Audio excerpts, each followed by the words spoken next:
বন্ধুরা আজ আপনাদের শেয়ার করি, ঠান্ডা অবশ্য চলে যেতেই বসলো, কড়াইশুটির কচুরি।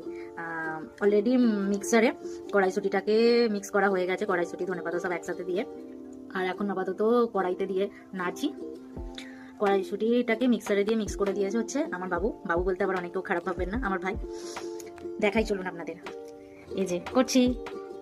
এদিকে ময়দাটা মেখে রেখে দিয়েছি রেডি করে, জাস্ট নামাবো লেচিটা কর। আর কড়াইশুটির কচুরির সাথে বন্ধুরা এর সাথে কিন্তু কষা কষা আলুর দমও আছে, আলু কাটিয়ে রেডি করা আছে, আলুর দমটাও করতে হবে।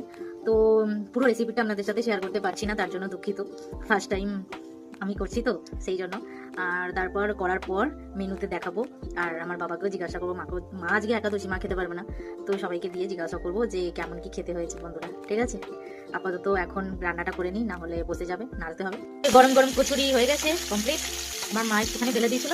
আর এদিকে বসিয়েছি আলুর দম হবে, যে আলুটাকে ভাজতে।